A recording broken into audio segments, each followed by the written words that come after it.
Iya, jadi saya memang karena dari 2007 sampai sekarang fokusnya memang di pendidikan, kemudian uh, Mm-mm. apa namanya juga sangat fokus sekali dengan program pelatihan juga karena kebetulan saya dengan tim di sini kita fokus terhadap pendekatan yang namanya pendekatan Montessori ya. Mm-mm. Kemudian setelah itu juga kita punya kepedulian yang sangat besar mengenai tentang parenting ya. Jadi semua ini Mm-mm. berhubungan gitu antara pendidikan, kemudian gurunya juga harus bertumbuh, kemudian setelah itu parentsnya harus mau bertumbuh. Jadi itu kesibukan saya sehari-hari. Meskipun di rumah belajarnya, tapi tetap Mm-mm. bagaimana caranya dengan tim ini kita selalu harus berpikir meskipun berjauhan gimana caranya anak-anak mereka bisa tetap belajar dengan senang hati. Itu yang paling penting. Iya, betul. Iya, kunci Mm-mm. soalnya. Jadi kalau Iya, misalnya itu nggak terjadi, ya nggak terjadi banyak hal sebetulnya pembelajarannya ya. iya karena penting ya anak-anak tetap bisa menikmati belajarnya dan menyenangkan ya Mbak ya buat mereka. Sangat, sangat penting sekali. Jadi memang itu yang malah saya rasa harus jadi PR kita betul selama masa nggak cuma masa PSBB ya. Ini latihan, kesempatan latihan sebetulnya. Mm-mm. Kesempatan latihan karena di rumah parents juga harus belajar memberdaya diri. Nah, kesempatan. Iya. Oke, nah menarik nih teman-teman karena Mbak Desi ini salah satu praktisi Montessori dan punya Montessori Academy juga buat guru-guru berlatih ya Mbak ya untuk Iya, guru-guru mendalami ya. iya, betul. Siap, Jadi ya, semalam sebetulnya. Mbak Desi baru share di Insta Stories-nya penting banget supaya kita nggak cuma pakai jargon-jargon Montessori tapi tahu filosofinya dan sangat-sangat spiritual sebenarnya dari Ibu Maria Montessori ya. Betul-betul melihat kehidupan secara holistik, secara menyeluruh, intinya itu. Mm-mm. Iya. Iya, gimana nih kita malam ini kita mau ngobrol apa nih Mbak? Kita Iya, judulnya jadi kayaknya udah seru banget. topik malam ini aku pikir tadinya mau topik beberapa hal lain ya Mbak Desi ya. Nanti kita tunggu tanggal mainnya buat topik-topik yang Oke, lain. oke. Tapi karena kasus COVID makin banyak dan mungkin teman-teman juga ngalamin apakah kasus-kasus COVID-nya tuh makin dekat ke circle teman-teman gitu ya. Dan berita yang kita baca makin banyak gitu. Saya pribadi minggu lalu tim kantor ayah saya positif COVID, jadi udah makin dekat dengan circle kita gitu ya, selain tetangga belakang rumah. Dan aku kepikiran gitu, ini kan anak-anak banyak mengalami anak-anak banyak mengalami berita kematian baik yang mereka baca maupun mungkin orang sekitar ataupun gak usah pakai kasus pandemi pun anak-anak akan mengalami kematian dari orang-orang terdekat. Nah, seringkali itu kita nggak tahu nih cara mendampingi, menjelaskan, membicarakan kematian ke anak karena mungkin suka nganggep tabu ya Mbak ya. Atau misalnya kita Betul. sendiri sebagai orang dewasa bingung gimana ya cara ceritain ke anak. Jadi seringkali kayak udah nggak usah ditanyain atau kan yang penting move on. Tapi kan kita aja move on butuh waktu, apalagi anak-anak. Kalau dari Mbak Desi sendiri ada pengalaman nggak Mbak ditanyain sama anak-anak di sekolah dulu? Atau denger-denger kayak gimana sih anak-anak tuh bertanya atau ingin tahu soal kematian? Ya. Ini adalah menarik ya sebetulnya ya mengenai tentang diskusi mengenai tentang kematian ini dengan anak-anak Mm-mm. karena kematian itu kan adalah suatu hal yang tidak terhindarkan, ya kan? Nah, Mm-mm. kita nggak terhindarkan tapi menarik juga karena kita setelah kematian itu kan kita meskipun kita punya banyak katakanlah apa ya bukan ide saja ya, tapi uh, apa sih pemahaman mengenai tentang apa sih yang terjadi katakanlah tapi nggak ada Mm-mm. yakin 100% gitu bahwa pasti itu nanti akan terjadi ya karena kan kita semuanya Iya. belum pernah ada yang meninggal di sini pastinya. Jadi ini sesuatu yang sangat menarik untuk kita bisa persiapkan bahkan dan saya rasa Mm-mm. sekali lagi ini adalah momen yang tepat dan semua malah harus belajar untuk tidak merasa apa ya ragu-ragu pada saat menyampaikan tapi ragu-ragu itu pasti ada tapi Mm-mm. paling tidak kalau misalnya kita ini mempersiapkan diri pada saat misalnya ada pertanyaan apakah itu berhubungan dengan hal yang langsung atau mungkin melihat kematiannya dengan anjingnya mati misalnya atau Mm-mm. lihat ada insek mati misalnya ya misalnya jadi sebaiknya kita bersiap ya untuk bisa mendampingi anak-anak dan menjawab pertanyaan mereka. Pertanyaan anak-anak itu selalu ada mengenai tentang Mm-mm. kematian biasanya, bahkan dari usia sangat dini. Ya, jadi biasanya mungkin di usia-usia sekitar 3 tahunan begitu anak-anak udah Iya. banyak yang mulai bertanya sebetulnya. Mm-mm. Misalnya mati itu apa? Ya, sesimpel itu Mm. mereka bertanya. Bahkan mereka tanya, kalau misalnya mati terus pergi kemana? Nah, iya itu karena anak-anak mikirnya sangat konkret ya Mbak ya. Mereka kan Betul. konkret apa yang dilihat, diraba, dirasakan. Jadi dia pikir kalau mati itu di dalam oma atau eyang udah pergi, pergi kemana? Nanti dia tanya, terus baliknya gimana gitu ya? Karena mereka Betul. konkret banget gitu ya. Betul. Masih mikir, nanti kalau pas lagi sudah meninggal masih bisa makan nggak? Masih bisa Iya. minum nggak? Masih bisa ke kamar mandi apa enggak? Misalnya. Mm-mm. Pertanyaan-pertanyaan yang seperti itu karena Masih mereka pakai tahu baju betul. nggak gitu ya? Jadi pertanyaan-pertanyaan anak Betul. tuh konkret banget. Dan Betul. aku mau sharing sedikit Mbak, kalau dari perspektif perkembangan psikologi anak, Iya, kadang-kadang kita udah mikirnya tuh terlalu heboh. Sebenarnya ngomongin kematian mungkin mirip kayak seks ya Mbak, seks edukasi ke anak. Kita suka iya, mikir anak-anak tuh nanyanya udah heboh banget, padahal karena anak-anak mikirnya sangat konkret, salah satu hal yang anak-anak pertanyakan tuh ketika itu mengubah rutinitas mereka. Misalnya kalau ini kematian dari opa oma mereka, atau mungkin salah satu orang tua yang mm, mereka pertanyakan tuh rutinitas-rutinitas yang mereka alami akan berubah nggak? Misalnya kalau tiap minggu akan ketemu sama opa omanya, atau suka dijemput pulang sekolah, atau tiap ulang tahun dibeliin hadiah. Nanti dia akan tanyanya, kalau udah meninggal masih bisa kasih aku hadiah nggak ya? Gitu. iya, Masih bisa iya, makan bareng nggak ya? Gitu. iya. Bukannya dia kurang ngajar, karena emang mikirnya cuma segitu gitu ya Mbak ya. Dan kita malah mikirnya mungkin saking khawatirnya atau mungkin ngerasa itu kayaknya nggak appropriate, terus nggak boleh ngomong kayak gitu, nggak pantas. Mm-mm. Malah jadinya pembicaraannya jadi nggak ada kelanjutannya, ya kan? Iya.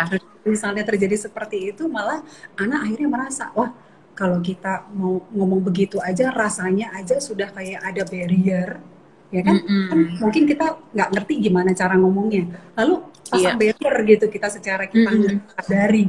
Nah, pada saat terjadi barrier tanpa kita sadari, si anak malah nanti akan merasa bahwa, oh kalau papa sama mama reaksinya begitu, mendingan aku nggak usah nanya.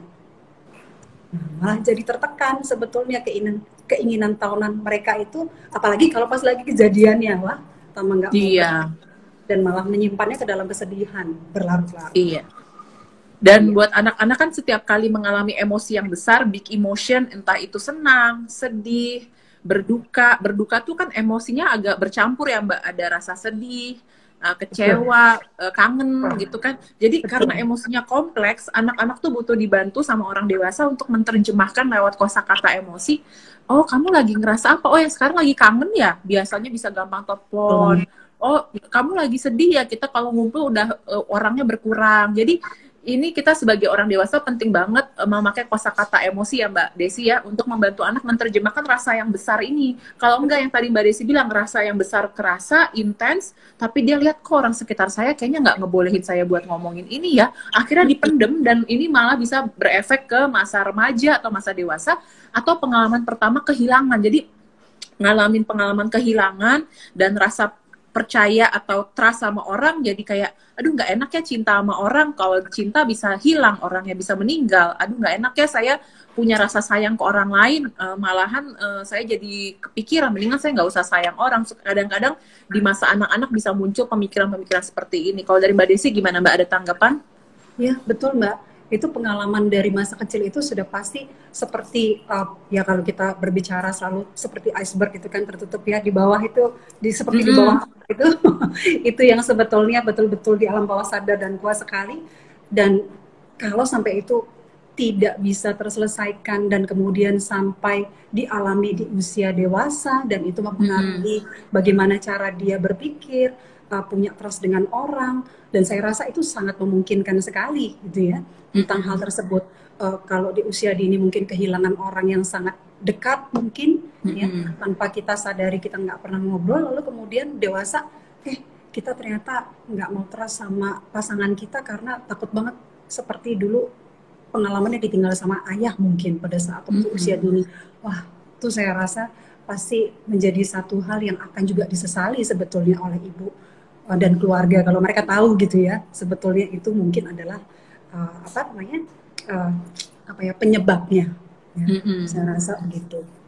Nah, Iya, tadi yang Mbak Desi bilang bener banget, emosi tuh kadang kesimpan di manusia tuh mirip kayak gunung es, teman-teman. Yang kerasanya apa di atas, sebenarnya under layer-layer bawahnya tuh ada, dan kadang-kadang kita bawa ke masa dewasa, kita jadi perlu waktu ya untuk mengenali ini emosinya apa gitu. Bahkan mungkin Mbak Desi dan saya pun sampai hari ini, tiap hari itu masih bertanya ke diri, ini lagi ngerasain emosi apa ya, butuh kesadaran ya Mbak ya, untuk merasakan itu ya.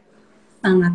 Dan kita kan tidak terbiasa dengan itu, dan mungkin juga Mm-mm. kita dengan budaya atau tradisi di mana mungkin kita tidak banyak mempunyai kesempatan untuk berbicara mengenai tentang kematian.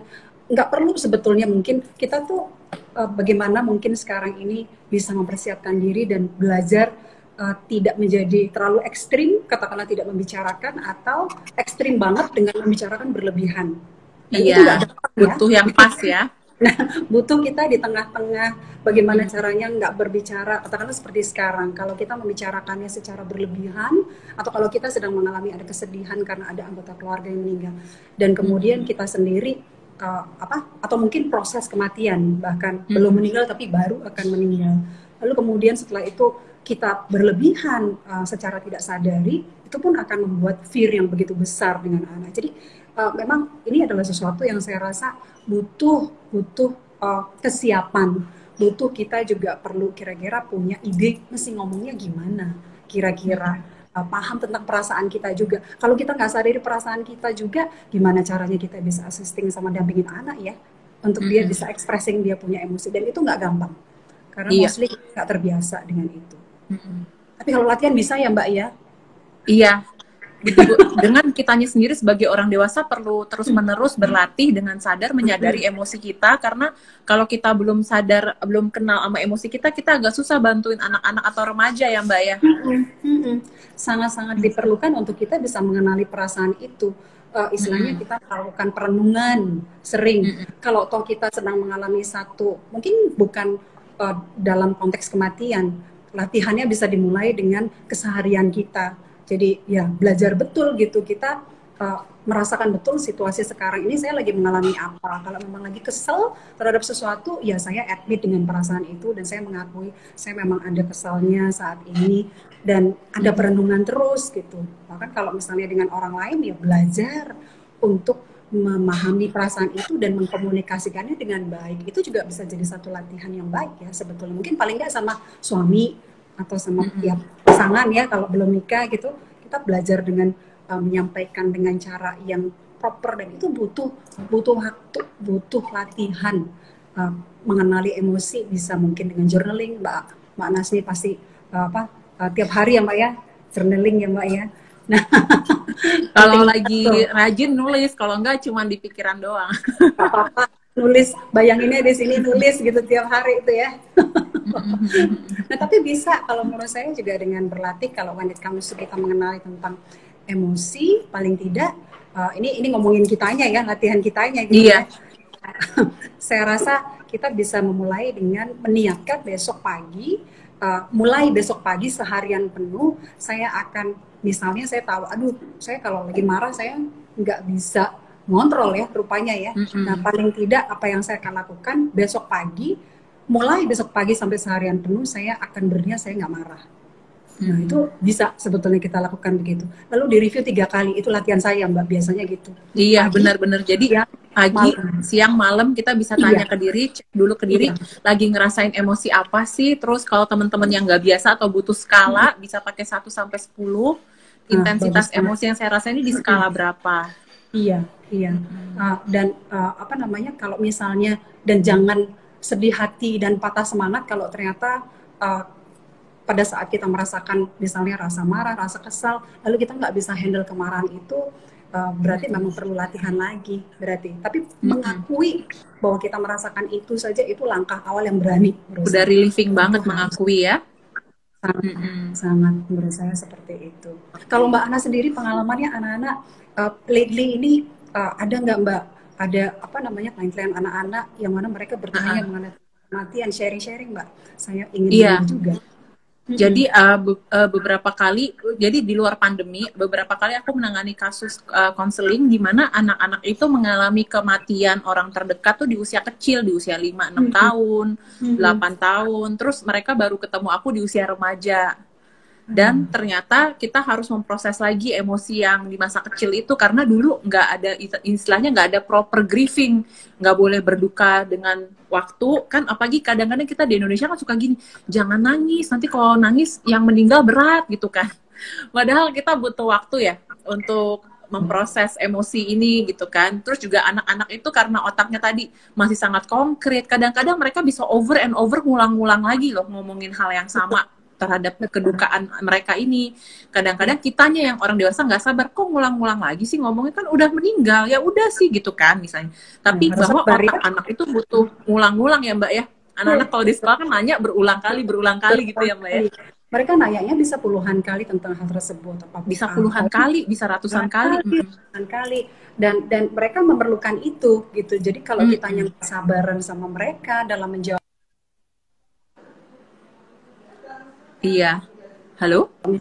Iya, kalau ternyata jawaban kita, kalau mereka menanyakan hal yang sama, tapi jawaban kita mungkin kita nggak sabar, jadi kita bawaannya kayak tadi kesel gitu ya. Padahal tinggal menjawab hal yang sama berulang, nggak apa-apa gitu. Mereka perlu waktu untuk memproses. Udah dijawab pun nanti terus kemudian jawabannya suka menarik gitu ya, seperti kalau gitu aku nggak akan mati. Bisa gitu juga gitu jawabannya gitu ya. Jadi cara dan kalau toh itu adalah jawaban mereka, nggak perlu juga terus kemudian kita jadinya bereaksi yang berlebihan juga. Tapi ya sebegitulah pemahaman mereka. Nanti kalau mereka bertanya lagi, nanti kita bisa jelaskan lagi. Yang konkret-konkret dulu juga pertanyaan jawabannya. Yang simpel-simpel dulu, tergantung usia. Saya rasa memang betul.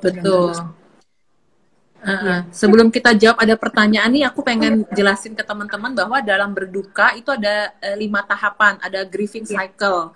Dan ternyata berduka itu nggak cuma kehilangan orang yang kita sayang meninggal, tapi juga bisa ada grieving dari peran hidup kita sebelumnya. Misalnya dulunya single terus menikah, atau dulunya tinggal di kampung halaman terus merantau, terus perubahan status dari menikah bercerai, atau kehilangan anak, kita yang bisa kehilangan anak, atau ini hidup sebelum pandemi dan sesudah pandemi. Itu kan ada kehilangan pola hidup yang familiar ya. Jadi si grieving cycle ini ternyata berlaku bukan cuma sekedar kehilangan orang yang meninggal, tapi di semua fase hidup, dari mahasiswa jadi lulus gitu kan, dari kerja jadi pensiun, ini juga ada grieving cycle ini ternyata, termasuk move on, patah hati gitu ya.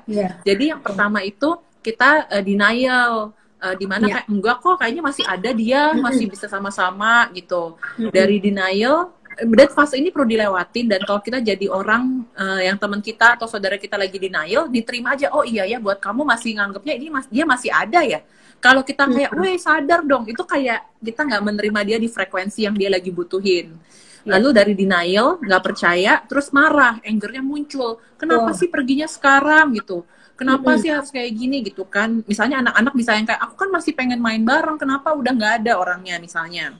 Marah ya, perlahan ya. Iya, betul. Nah, kalau lagi fase marah, kita istilahnya juga lakuin validasi kayak, oh iya kamu marah banget ya dia pergi tiba-tiba. Iya, kok nggak pakai ngomong-ngomong. Jadi itu validasi, reflective communication, diterima emosinya.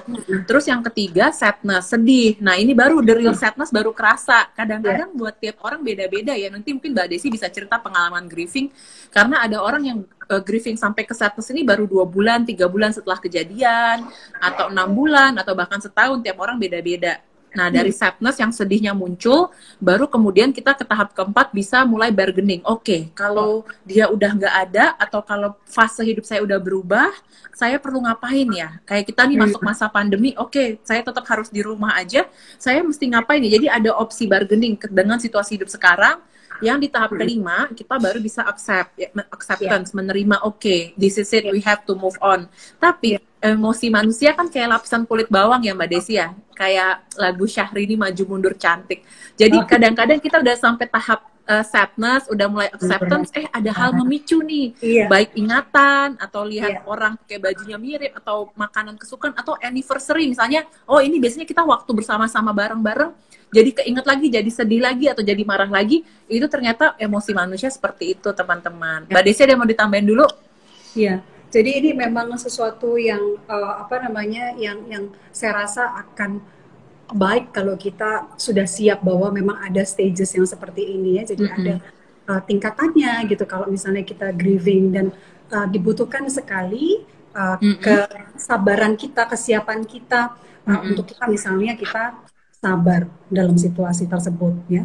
Akan tidak Mm-mm. mudah, apalagi kalau kita juga mengalami katakanlah kedekatannya itu sama gitu dengan kita, katakanlah misalnya pasangan kita gitu misalnya gitu ya. Mm-mm. Nah, akan sangat tidak mudah gitu sebetulnya, tapi memang dibutuhkan betul kesadaran kita untuk kita sabar dalam hal ini.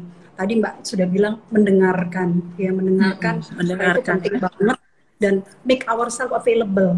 Nah, itu yang dan penting banget. available. Iya. Iya, karena kadang ada momen-momen di mana memang kita sendiri kalau lagi grieving itu kan mungkin susah gitu ya kita dalam situasi tersebut tuh, aduh saya juga butuh waktu sendiri nih misalnya. Mm-mm. Nah pada saat saya butuh momen sendiri juga nih untuk saya bisa merasakan Iya. itu. Yang mungkin kita butuhkan waktu itu adalah ya udah saya kayaknya nggak bisa sama kamu dulu, kemudian kamu mungkin bisa sama nenek dulu atau mungkin sama siapa dulu gitu. Kemudian menyadari situasi Isa gitu. Kenapa aku dijauhin gitu sama mama?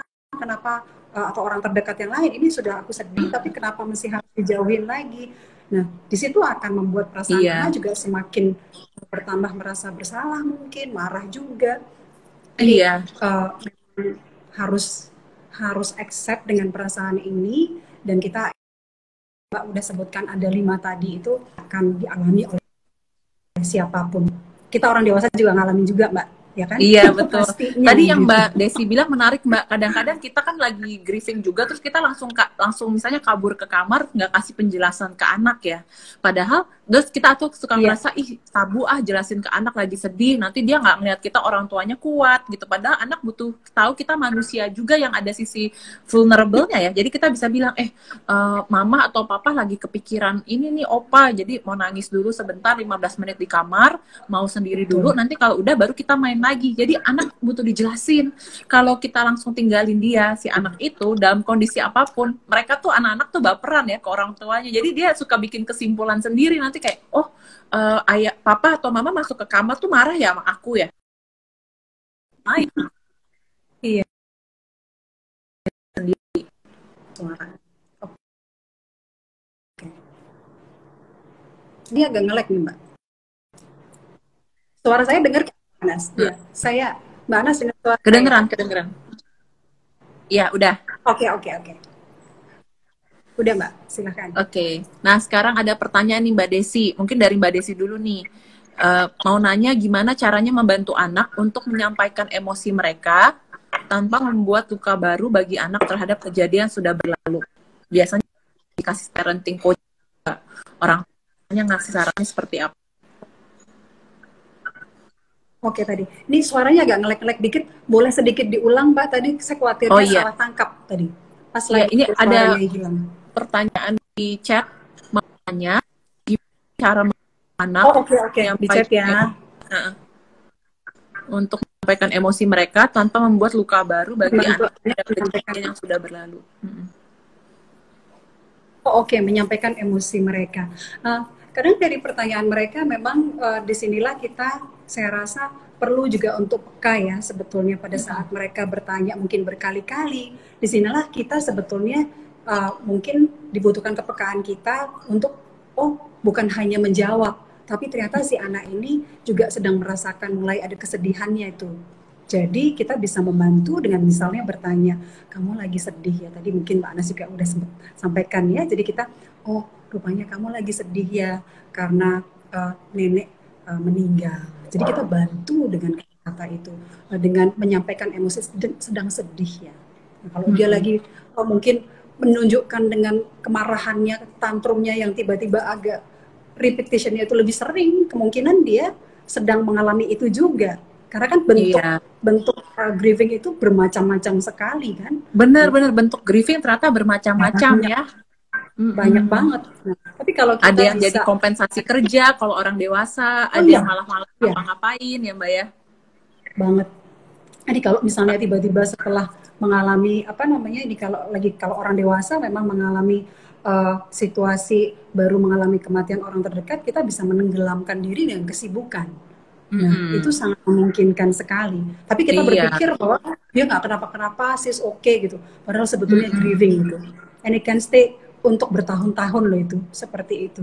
Ya saya rasa ya kalau nggak pernah dibicarakan juga akan terpendam terus. Nah, tapi kembali lagi tadi bagaimana menyampaikan emosi, bagaimana bisa membantu anak untuk menyampaikan emosi.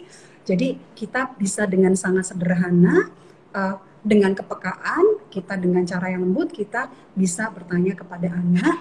Kalau dia bertanya mengenai tentang hal yang sama, mengenai si nenek, kita bisa sampaikan contohnya misalnya, oke, kamu lagi kangen ya sama nenek, lagi sedih ya karena gak bisa ketemu sama nenek lagi. Jadi kata-kata itu juga boleh kita perkenalkan kepada si anak. Iya. Ya. Jadi hal-hal seperti itulah yang kita bisa coba lakukan sebetulnya. Iya betul. Jadi sebenarnya anak, kadang-kadang nih kita orang dewasa ya Mbak, suka kecepatan mikir. Kalau ke anak dipikirnya anak selalu butuh solusi.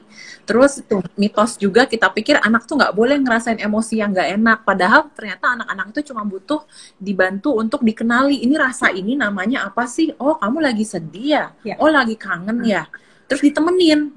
Kenapa kalau bahasa Inggrisnya I will sit with you gitu, sit with this emotion, nggak apa-apa, sedih boleh, kita nangis 15 menit atau 10 menit nanti, atau anak-anak kan sukanya menggambar juga ya, karena dari tema-tema yang mereka gambar itu mereka juga memproses grieving lewat tema-tema permainan, atau kalau yang udah lebih anak-anak lebih usia atas atau remaja ya ngobrol gitu ya. Setelah ngobrol itu we talk about it, nanti ada momen yang kayak udah lebih berkurang nih, sama kayak kita sama teman kan kita suka ngobrol, aduh gue lagi kangen nih sama si ini gini terus teman kita kan dengerin aja. Nah anak-anak juga butuh diterima, didengerin, dikasih bantu nama kosakata emosinya, dan itu cara memproses emosi. Malah kalau kita nggak terima, ketahan-tahan, malah jadi isu-isu psikologis di masa dewasa atau selanjutnya. Ya, jadi nggak setiap saat harus menjadi orang yang memberikan solusi, ya itu tadi saya suka tadi Mbak menyampaikan itu, lebih kepada mendengarkan, menerima dan mendampingi. Saya rasa itu adalah kuncinya. Iya, powerful banget ternyata ya, menerima dan mendengarkan ya Mbak ya. Ya, sangat-sangat. Ada pertanyaan lagi kah? Mungkin yang belum ada pertanyaan lagi. Aku mau bahas ini Mbak, kita kan di Indonesia ada beragam agama dan beragam budaya, dan semua agama dan budaya punya ritual-ritual terhadap kematian ya Mbak ya. Sangat. Kita ini kaya sekali ya, dengan budaya yang sangat beragam, dan saya rasa memang ini juga akan menjadi bisa dibilang background dasar, di mana setiap keluarga pasti memiliki ada satu kepercayaannya tersendiri, dan itu pun juga mungkin menjadi dasar pada saat memberikan penjelasan ya, sesuai tentunya dengan usia anak. Nah, akan sangat baik juga mungkin karena dia tidak melihatnya dengan keluarga yang langsung atau terdekat, mungkin dengan keluarga dari temannya, mungkin yang meninggal, katakanlah mungkin kakek daripada temennya, katakanlah misalnya, ya kan? Mungkin dia juga akan ada pertanyaan mengenai tentang bagaimana proses itu lagi diapakan, misalnya melihat foto atau mungkin sedang menghadiri sesuatu katakanlah misalnya ada tahlilan atau apa gitu ya mungkin. Tapi ada lihat foto kembali untuk bisa mengenang gitu, katakanlah ada fotonya di situ. Terus kemudian anak bertanya. Nah, pasti kita bisa menjelaskan kepada anak, bahkan kita berbeda-beda, belum tentu apa yang kita percayai itu sama dengan apa yang dia percaya. Dan kemudian pada saat misalnya meninggal pun ini yang terjadi, kita cerita gitu mengenai tentang latar belakang bagaimana pemahaman kita misalnya secara simpel. Lalu kita juga bisa bilang bahwa dengan kepercayaan dari teman tersebut, itulah yang mereka percaya misalnya, dan kita bisa membahas itu dengan cukup simpel gitu.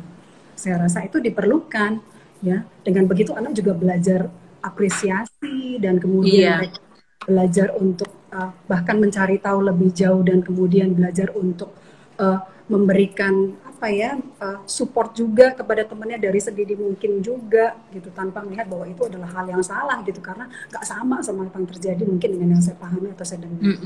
Saya rasa penting. Jadi ritual kematian bisa jadi teaching moment untuk mengajarkan keberagaman ke anak. Dan menurut dari perspektif psikologi juga, ketika kita ada ritual kematian itu juga membantu yang masih hidup kan, misalnya anaknya ikut mendoakan. Terus kalau Iya, di budaya Chinese Mbak, dulu aku kalau pas oma aku meninggal tuh kita ada uang-uang kertas yang kita bakarin gitu. iya, Jadi ada iya, kegiatan konkret yang buat anak tuh jadi menarik. Maksudnya dia jadi punya proses untuk memahami proses berduka, atau kita bisa nebar bunga di makam, atau misalnya prosesnya dikremasi gitu. Jadi ritual-ritual ini ternyata diperlukan oleh manusia, terutama anak-anak, untuk bisa memahami kematian gitu. Kalau kita malah nggak ngomongin, itu malah mengganggu sih buat anak-anak, karena mereka juga butuh letting go itu ya. iya, betul.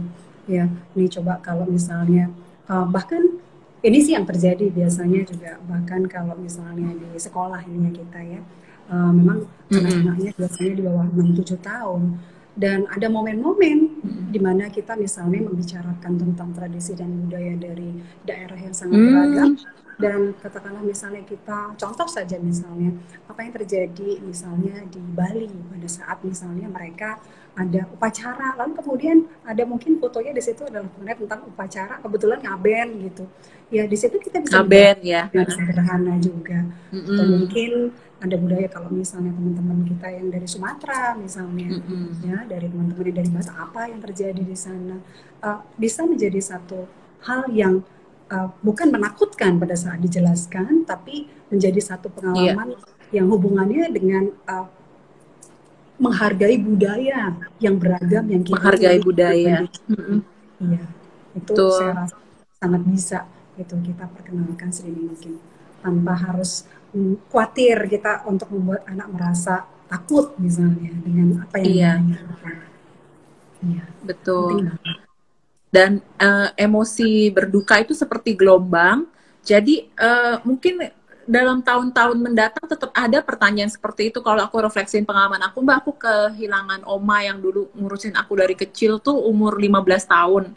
Jadi tiap kali mau Imlek, aku akan selalu sedih mengingat dia, dan betapa dulu beda banget waktu masih ada dia sama udah nggak ada. Jadi grieving ini salah satu emosi yang kompleks di manusia, dan it's okay kalau ada momen-momen kita akan masih teringat terus, karena ini orang yang spesial. Apalagi kalau yang meninggal tuh orang yang spesial di hati kita ya. Jadi pasti ada selalu remembrance-nya bahwa oh ya ya, dulu waktu masih ada si oma atau ada si papa atau mama ada kayak gini-gini. Jadi itu mungkin akan terbawa seumur hidup ya Mbak, proses itu. Tapi makanya setiap kali muncul diterima dan diomongin dan diberi ruang ya untuk emosinya ini muncul ya Mbak ya. Ya, betul. Saya percaya sekali juga dengan itu. Bahkan tadinya saya nggak terlalu terpikirkan hal itu juga ya, sampai Mm-mm. kemudian beberapa waktu belakangan, padahal kan itu sebetulnya dalam hampir semua kepercayaan itu mengingatkan kepada kita ya sebetulnya bahwa pada saat misalnya seseorang sudah berpulang, meninggal, yang kita bisa lakukan yang terbaik adalah kita mendoakan orang tersebut, Iya, ya kan? Nah, ya betul sekali tadi itu proses healing, proses grieving kita healing terbantu ya. betul-betul kita tersembuhkan juga dengan kita mengingat. Dan saya Mm-mm. ada gitu ya momen di mana saya ternyata saya punya rasa kehilangan dan kesedihan yang sangat besar ya terhadap satu momen di mana saya kehilangan orang atau orang-orang tersebut gitu. Mm-mm. Lalu saya lupa gitu, saya nggak mengingat dan kemudian mungkin nggak mendoakan gitu misalnya. Nah ternyata itu muncul gitu setelah usia-usia yang seperti sekarang ini. Oh tiba-tiba ternyata saya butuh gitu mendoakan orang-orang tersebut gitu ya, dan itu ternyata sangat Mm-mm. membantu gitu. Proses di mana Iya. sekarang karena misalnya saya lagi sedih, lagi seperti sekarang dikatakan, bahkan di masa pandemi gini, oh Mm-mm. ternyata gitu, ternyata itu ada momen zaman 10-20 tahun yang lalu yang saya nggak sadari, Mm-mm. ternyata itu ada hubungannya dengan kematian, saya nggak realize gitu. Nah masa pandemi ini Mm. karena teringat dengan semua orang, lebih mudah kita mendengar banyak orang yang meninggal di sekeliling kita, jadi kita diingatkan kembali dengan hal seperti itu, dan itu membantu saya juga untuk healing juga Mm-mm. ternyata sangat. Iya, dan terutama dari aspek psikologi. Jadi ini kaitan antara psikologi dan apa ritual berdoa atau spiritualitas ya. Karena kita Iya, sebagai manusia ngerasa butuh ngelakuin usaha gitu. Kalau kita udah nggak bisa ngapa-ngapain, kita rasanya helpless ya. Nah, dengan kita menyadari, oh paling nggak saya bisa mendoakan orang yang udah betul, pergi, atau kita bisa berderma ya, berdharma charity betul, atas nama orang yang meninggal, itu juga betul, memberikan kita kayak feeling good at ourselves, Jadi kita juga bisa ngelakuin sesuatu untuk orang yang udah meninggalkan kita, tapi kita kayak ngapain ya buat dia gitu. Jadi bisa seperti itu. Iya, betul banget. Oke, ini ada pertanyaan nih Mbak. Semisal kita sudah ditinggalkan oleh orang yang kita sayangi lama sekali, tapi kita masih terlarut dalam kesedihan yang berkelanjutan, apakah perlu datang ke psikolog? Mungkin aku jawab dulu ya. Sebenarnya yang pertama pergi ke psikolog itu ketika kamu sendiri udah nggak ngerasa cukup bisa capable buat menangani. Tapi tadi misalnya bisa bikin jurnal apa perasaan-perasaan yang kamu rasain. Terus kamu bisa cari orang yang cukup rasa aman untuk mengobrolin ini. Tapi kalau memang kamu merasa aduh kayaknya orang-orang sekitar saya udah nggak ada yang ngerti, terus saya udah coba lakuin sendiri segala cara dan nggak bisa, nggak apa-apa juga buat pergi ke psikolog gitu. Tapi yang penting kalau ini dirasa udah terlalu mengganggu, kan kadang-kadang kita bisa butuh nangis mungkin 15 menit, 30 menit. Habis itu kita kembali beraktivitas gitu ya Mbak ya. Tapi kalau misalnya nangisnya tuh terlalu berlarut-larut sampai berhari-hari, apalagi sampai 2 minggu berturut-turut, sedihnya bener-bener susah banget buat kita beraktivitas yang lain, itu mungkin butuh bantuan profesional. Iya, betul banget. Dari Mbak Desi ada mau ditambahin? Ya, kalau menurut saya memang pada saat kita merasa kesedihan tersebut cukup berlarut, saya rasa kita pasti ada momen, ada kesadaran juga gitu bahwa ini kenapa ya kok perasaan ini berlarut-larut yang nggak bisa hilang gitu kata. Dan tidak perlu kita merasa ragu dan malu dan khawatir untuk kita bisa mendapatkan pertolongan. Ya, dan tentu orang-orang seperti Mbak Anas ini adalah orang-orang yang sangat capable gitu untuk itu, saya rasa. Nah, tapi tetap upaya sendirinya juga harus dilakukan ya. Betul. Nah, gitu. Karena ada yang kalau saya sih melihat ya ada yang kayaknya butuh pertolongan di mana-mana, tapi when it comes to sendirinya malah nggak mau lakuin sendiri juga. Iya, betul. Empowering diri sendiri yang paling penting. Juga karena ini teman-teman, emosi itu kesimpan di tubuh. Jadi emosi adalah energy in motion. Jadi ketika kita terlalu banyak emosi-emosi intens dalam diri dan kita belum tahu cara memprosesnya, saya suka bilang ini Mbak Desi analoginya kayak AC. AC kan ada filternya. Filternya aja harus kita bersihin sebulan sekali supaya AC berfungsi sebagaimana mestinya. Jadi emosi-emosi yang kesimpan dalam diri kita juga kita perlu tahu cara mengelolanya, apakah itu dengan latihan napas, dengan kita bergerak dengan penuh kesadaran, mindfulness, terus atau kita berolahraga, atau tadi bikin jurnal emosi, atau melakukan sesi-sesi healing. Itu kita perlukan supaya kita hidup jadi manusia tapi nggak bawa beban-beban emosi tersimpan di tubuh ya Mbak ya? Iya, sangat.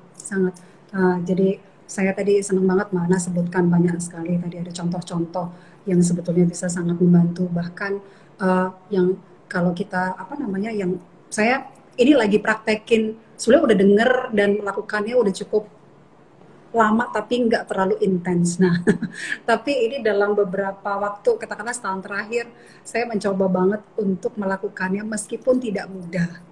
Untuk saya, mungkin buat teman-teman Mbak Anas mungkin kalau melakukan itu lebih mudah gitu. Nah, salah satu proses healing terhadap diri sendiri yang juga ternyata ada terkaitan dengan grieving juga yang saya coba untuk lakukan adalah dengan setiap saya melakukan sesuatu sekarang saya upayakan saya betul-betul fokus terhadap itu. Jadi multitasking itu mungkin adalah sesuatu yang saat gitu kayaknya ya. Jadi betul-betul itu ternyata sangat-sangat penting dan membantu. Sangat-sangat. Bahkan mandi misalnya, aduh terima kasih tanganku, terima kasih lenganku, dan terima kasih ini habis dibuat nangis, katakanlah mungkin tadi 15 menit habis gitu katakanlah. Lalu kemudian habis itu mandi sebentar pakai air hangat, lalu kemudian di bawah pancuran kita bisa kemudian mengusap mata, maaf ya mata tadi dibuat nangisnya lama banget gitu, terima kasih tapi kamu masih bisa Iya, makasih sama diri, makasih sama otak udah mikir seharian. Makasih sama jantung udah berdetak terus membantu kita beraktivitas ya. Betul kan paru-parunya pada saat nangis dipakai dengan sangat cukup ini ya, cukup intens. Terima kasih dengan paru-parunya tadi waktu nangis betul-betul berfungsi dengan sangat luar biasa. Terima kasih jantungnya dan lain-lain. Saya rasa hal-hal sesimpel itu yang kita coba untuk, dan itu akan sangat bisa membantu juga. Kita jadinya peka juga saya rasa pada saat ternyata dada saya agak sakit ya. Nah, dengan kita latihan-latihan seperti itu tadi, itu akan lebih peka gitu dengan fisik kita, nggak Bener-bener. dikejar sama kerjaan akhirnya karena mau melupakan Iya, semuanya kan, akhirnya kan ada yang begitu kan. Pernah iya. mengalami itu Mbak, soalnya saya, jadi saya bisa ngomong.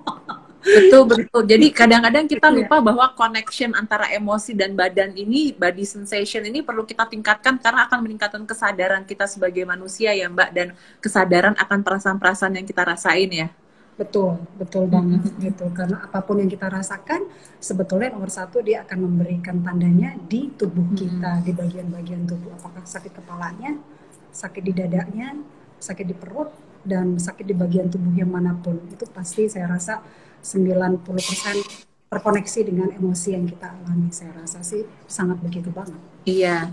Jadi buat teman-teman di rumah yang mendengarkan sesi live Instagram hari ini, nanti malam atau besok pagi pas nanti malam pas mau tidur atau pas lagi di kamar mandi, bisa sambil mengucapkan terima kasih ke setiap bagian bahkan organ-organ tubuh kita, karena itu membantu kita bisa lebih di saat ini dan kini lebih mindful, dan nanti kalau kita lebih being present buat diri kita, nanti emosi-emosi yang kita rasain malah lebih muncul dan kita jadi tahu, oh ini emosinya apa ya. Kan kadang soalnya orang suka bilang, saya nggak tahu yang saya rasain apa gitu misalnya. Nah, mulai dari body sensation itu ternyata sangat membantu ya Mbak Desi ya. Sangat-sangat. Jadi ayo dilatih, mumpung lagi ada kesempatan banyak bisa di rumah.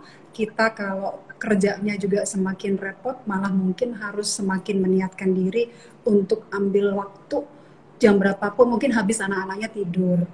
Nah, Iya. mungkin habis itu kita niatkan, katakanlah mungkin setengah jam, atau mungkin nggak bisa setengah jam deh, maunya 15 menit dulu, nggak apa-apa, tapi harus diupayakan banget saya rasa. Nah, ini buat ibu-ibu mungkin saya rasa akan lebih mudah ya, sama malah bapak-bapak nih yang agak lebih susah nih menurut saya. Seseorang laki-laki Iya. ya seperti tadi dibilang, ayo, menangis bukan sesuatu yang kayaknya diterima dengan baik mungkin pada saat besar ya. Kalau laki-laki, anak-anak laki gak boleh tuh nangis-nangis misalnya, dulu dibesarkannya dengan begitu kan. Nah, kalau lagi proses begini mungkin ada rasa apa ya, hesitant gitu untuk kemudian bisa Iya. merasakan perasaan itu. Nah, padahal sebetulnya dengan perasaan seperti tadi ada merasa ternyata masih ada sedih ya, saya butuh agak nangis sedikit, itu sehat Iya, banget iya. juga sebetulnya. Aku suka jelasin soal emosi berduka ini kayak cicilan, Mbak Desi. Jadi apa Cicilan, namanya? Mbak, Kalau menarik. kita nggak cicil proses berdukanya, nanti ada berduka Iya. lagi di kehidupan kita yang sekarang atau yang kapan, itu munculnya rapel, Mbak. Setuju, Gitu. setuju, Jadi setuju. makanya kenapa tiap kali ada proses berduka, tadi berduka bisa kehilangan orang, bisa juga kita berubah status, peran, berubah kehidupan. Nah, itu kita perlu memproses emosi-emosi si 5 siklus tadi, karena buat orang-orang yang nggak pernah sama sekali memproses, ternyata begitu sekarang kejadian tuh rasanya kayak, wih gila, ini kok heboh banget nih, kayak gitu. Iya. Dan itu saya pun mengalami dan beberapa orang lain juga bilang seperti itu. Jadi ternyata mencicil tuh penting, termasuk mencicil emosi berduka gitu ya. Jadi cicilan itu bukan cuma cicilan rumah ya, tapi cicilan Betul. berduka itu penting banget. Saya setuju banget kalau saya juga mengalami hal yang sama. Jadi kita sama-sama pernah mengalami hal itu, jadi bisa sharing. Moga-moga teman-teman juga bisa Betul. sekarang gitu ya ibaratnya. Iya. Dan banyak kuncinya di latihan napas kan, begitu kita sedih, begitu kita nangis, atau kita kepikiran lagi sedih, ngebayangin kangen sama orang yang meninggalkan kita, kita cenderung pikirannya kemana-mana. Jadi membantu kita being here and now, selain tadi ucapin terima kasih, juga latihan napas ya, buat kita semua ya Mbak Desi ya. Iya, betul. Betul banget. Dan sebetulnya ini latihan-latihan yang sangat kalau untuk anak-anak ya, jadi sebetulnya juga bisa kita lakukan. Mungkin latihan yang berbeda, tapi kita bisa juga melakukannya bersama dengan anak-anak. Karena kita tahu juga mereka juga mourning, mereka juga istilahnya mereka punya grieving itu ya kan. Jadi kita bisa melakukan hal yang simple dengan mereka, membantu mereka juga melewati masa-masa duka tersebut. Itu bisa sekali kita lakukan. Menariknya di sekolah Mbak Desi semua anak-anak setiap pagi diajarin itu ya Bu, Mbak, mindful moment ya Mbak ya. Apa sih istilahnya kalau di sekolah Cosmic Montessori? Iya. Kita sesimpel kita bilangnya di sekolah kami, kita bilangnya silent sitting. Nah, jadi di situ terus silent sitting, iya. Kemudian kita ada afirmasi juga dilakukan. lalu setelah itu kita menutupnya juga dengan janji kita terhadap diri kita dan alam semesta ya. Jadi kita biasakan melakukan itu sehingga mereka juga belajar untuk bisa mengapresiasi segala kehidupan. Iya. Ini penting ya, saya rasa subjek ini subjek yang sangat bagus untuk disiapin benar dengan parents. Kenapa? Karena ya tadi seperti Mbak bilang, saya mungkin jadi teringat banget juga tadi Mbak Anas bilang kayak is a tabu thing kan ya, ngomongin kematian tadi itu kan. Nah ya kalau misalnya ini tabu terus, kita sendiri jadi nggak pernah bisa menghargai kehidupan menurut saya. Ya. Ya kan? Setelah kita tahu kematian, kita jadi menghargai hidup itu ternyata sungguh-sungguh luar biasa ya. Sangat. Saya mau sharing Mbak. Ini sesuatu boleh. Moga-moga waktu cukup, saya moga-moga nggak terlalu lama nih. Jadi saya ini mengalami kurang lebih sekitar 2 tahun yang lalu. Itu ada momen di mana saya tiba-tiba terbangun di pagi hari, lalu kemudian saya merasa bahwa saya kok khawatir banget tentang kematian. Itu ada momen begitu. Ada momen itu sekitar 2 tahun, bukan masa di pandemi ini, tapi about 2 years ago.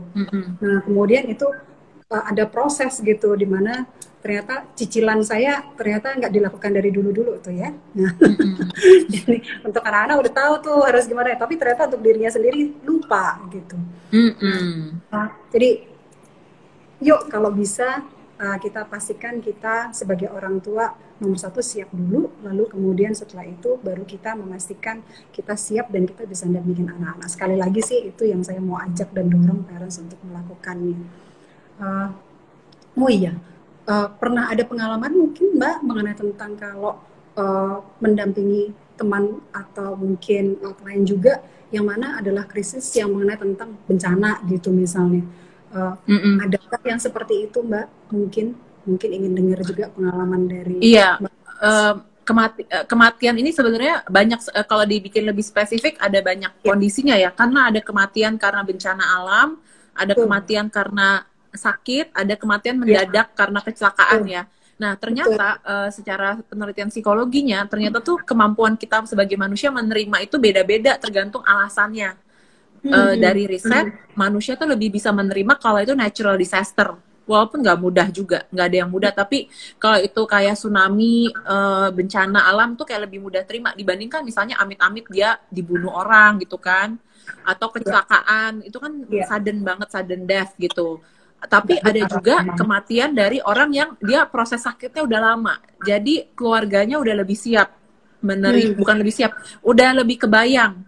Walaupun nggak mudah juga, ini semua opsinya nggak ada yang mudah gitu, cuman lebih ada persiapannya gitu. Nah, jadi kita juga perlu tahu alasan kematian tuh ternyata penting untuk si proses psikologis manusianya gitu. Kalau tadi kalau pengalaman aku kehilangan om aku, tapi kalau dari pasanganku dia 2 tahun lalu papanya meninggal dan udah sakit lama 2,5 tahun, tapi itu dia coming with waves gitu. Kadang momen malam keingetan, nanti kalau momen menjelang Natal keingetan lagi, nanti kalau ada apa dikit kayak oh iya ya kalau ada papa bisa ditanya ya gitu. Jadi itu kayak munculnya random banget di hidup kita. Jadi membuat kita makin welcoming to every emotion in life gitu. Kita nggak bisa tahan kayak cuman sebulan aja ya boleh berdukanya ya. Kadang-kadang tuh dia muncul dalam ingatan-ingatan keseharian di mana bersama orang yang meninggal ini kita banyak menjalani hidup, dan momen-momen spesial itu sih yang biasanya keingetan. Iya, betul. Saya pernah ada ini sedikit ada sharing di mana beberapa tahun yang lalu ya kalau nggak salah ya, pernah menjadi tim dari teman-teman yang keluarganya mereka banyak yang meninggal karena bencana tsunami waktu itu. Nggak salah di Palu ya beberapa tahun yang lalu. Gitu. Dan kemudian bertemunya kebetulan dengan mereka ini kurang lebih sebulan setelah kejadian sebetulnya. Surprisingly ternyata di momen tersebut banyak yang orang tuanya keluarga muda ya kebetulan ya kebanyakan. Dan kemudian anak-anaknya masih cukup dini pada saat itu. Dan saya melihat banyak sekali parents yang bahkan detik setelah sebulan itu mereka tidak menceritakan dengan keterbukaan kepada anaknya bahwa ibunya atau ayahnya sudah meninggal. Nah, itu betul-betul kita waktu itu memberikan satu tentunya karena ada teman-teman yang psikolog juga di sana, memberikan ruang kepada mereka untuk mereka juga bisa healing, lalu kemudian untuk mereka juga bisa grieving karena mereka sendiri mungkin lebih ke stage yang pertamanya belum lewat tuh, masih 6, masih baru marah juga tuh Mbak ya. Nah, Iya, belum kan ada baru proses sebulan grievingnya. kejadian soalnya ya. Nah, itu belum gitu.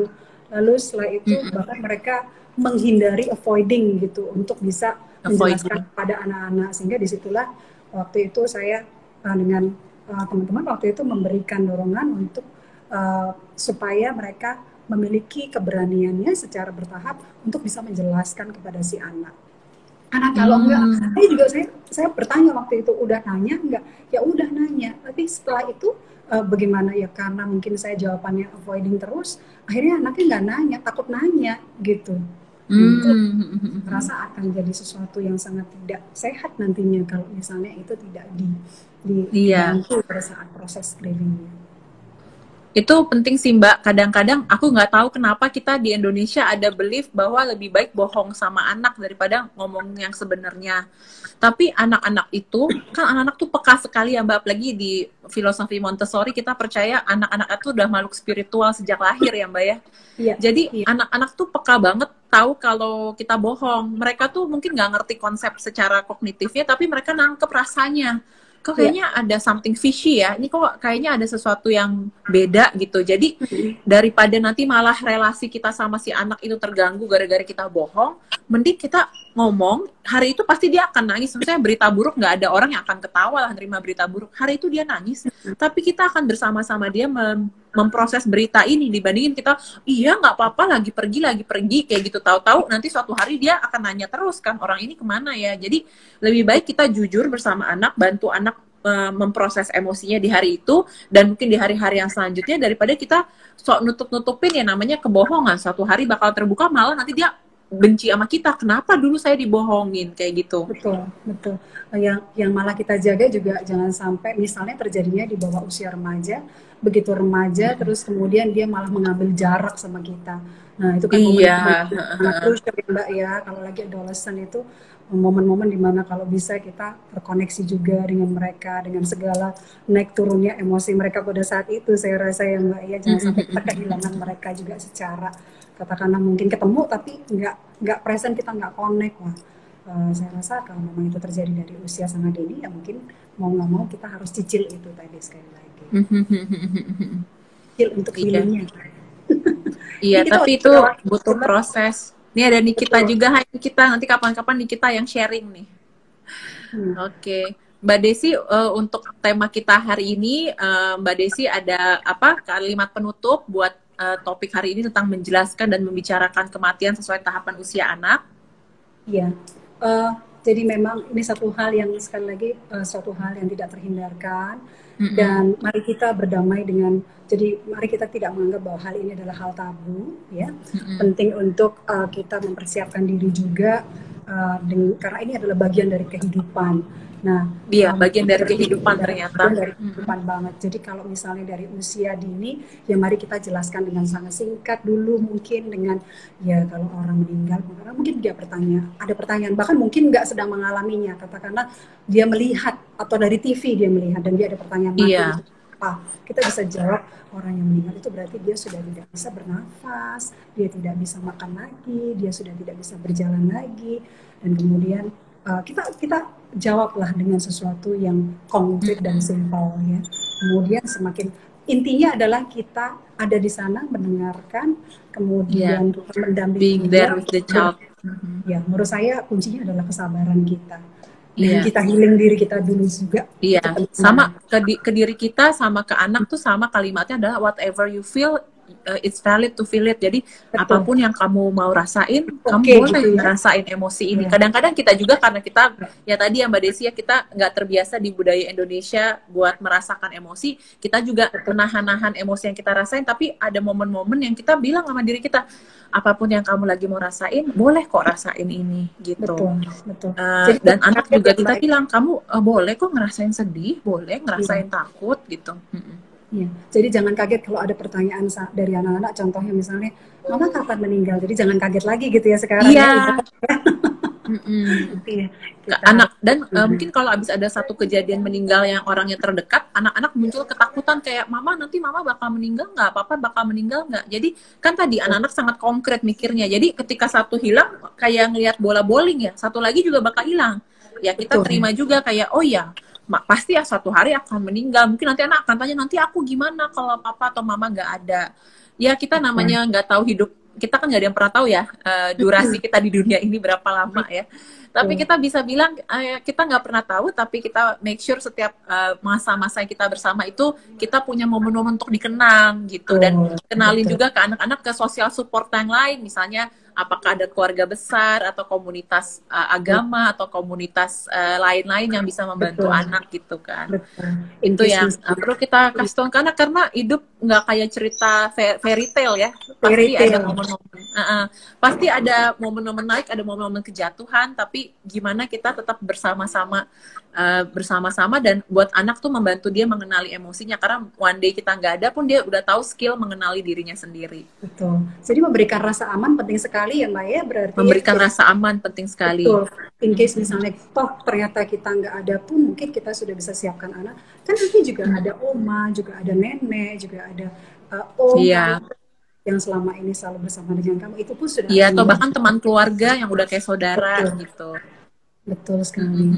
Ya. Wah, ada tanggapan nih dari tadi Anotermi. Terima kasih Mbak atas materi-materi yang sangat membantu sama-sama. Terima kasih. Oke. Kayaknya kita akhiri dulu sampai di sini. Terima kasih banyak Mbak Desi. Nanti kapan-kapan direcokin lagi buat topik-topik yang lain. Kayaknya bakal menarik nih buat teman-teman juga. Oke, tetap sehat ya. Salam buat Blikade semuanya. Dadah. Ya. Bye.